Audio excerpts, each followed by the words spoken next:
Way Up with Angela Yee, and I'm here with my girl, Teslyn Figueroa, guest hosting today in the A. In the building. All right, let's talk about some things, Tez. So Deion Sanders, on his We Got Time Today podcast that he has with Roxy Diaz, was talking to the hosts of Decisions, Mandy and Weezy, and admitted that he has never in his life pleased himself. Here's what he said. I've never in my life pleasured. In your life. Never in my life. God is my witness. I'm so In confused. Jesus' name. My next statement don't sound arrogant. What is it? I never had. Oh. Tez, you are saying what about this? Flag on the play. Flag on the play. Deion, don't nobody believe you. First of all, that includes preteen. Maybe they should have framed it right. Preteen, teenager, and too bad for him. Right. Masturbation's a great thing. Great way to go to sleep. Great way to go to improve. I'm so glad you said that. Stress relief, prevents prostate cancer, mood improvement, fights depression, have better sex. So it's unfortunate. I think masturbation is critically important. It's funny that he said he never had to, because most people, like, you don't have to. Right. You just do it because you're there, your hand's there. Yeah, it's not about accessibility, Deion. It's about making sure, especially for women, because we want to make sure you get it right. We know exactly what our spot is. Nobody believes him, Deion, but whatever, we'll go with it. But knock it off. But maybe literally. He hasn't. Who knows? I don't want to. Come on, let's be for real. I don't want to masturbation. Even shame as him. a kid. Maybe We not. should masturbation shame him, though. We should absolutely masturbate shame him. Okay. We have to promote masturbation. It's critically important. Right.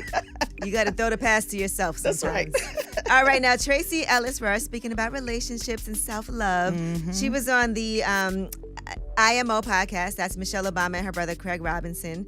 And she was talking about the fact that she has no kids and she's not married. And I believe when she says, because I agree with this, you don't want to be with the wrong person. Right? That's an important thing too. But here's what she said. And, you know, as much as grief does surface for me around not having children and not having a partner, I still wouldn't want the wrong partner.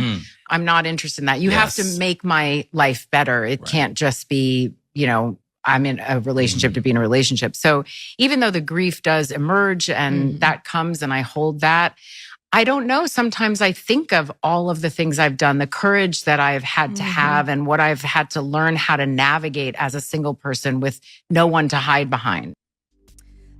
Listen, why are you looking like that, I'm just Tess? looking- She also said she doesn't like dating apps. Yeah. And- Well, I think she's being honest around her grief with maybe, you know, sometimes from time to time saying, I wish I would have did that. But I appreciate her just standing in her singleness. Now, the comment that she just made about hiding behind somebody married, I've never hid behind my husband, but I understand, you know, what she's saying.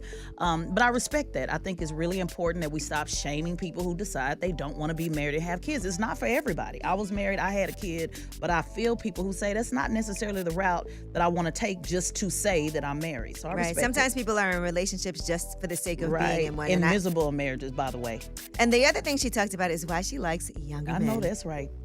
A lot of men my age are steeped in a toxic masculinity and have been raised in a culture where there is a particular way that a relationship looks. And anything that starts to smell of that for me, I did enough of it where I was controlled and felt like I was a possession or a prize or I have no interest in it. Okay, well, I'm not mad at that. All the ladies I feel like are dating younger men Well, now. she left something off the list, though. What? She didn't talk about how they be putting it down. I went and I tried to scroll through and find, you know, I'm the host of Straight Shot No Chaser podcast, so I want to be able to, let's really talk about it. I get the toxic masculinity, but what about the stamina? Is she not talking about that, or And that they ain't go her thing? 2 or 3 times. Right. You know what I'm saying? All right. Well, that is your Yeezy. When we come back, about last night, Tez, you've been traveling. We're going to talk about it. I'll talk about what I did here in Atlanta last night. It's Way Up.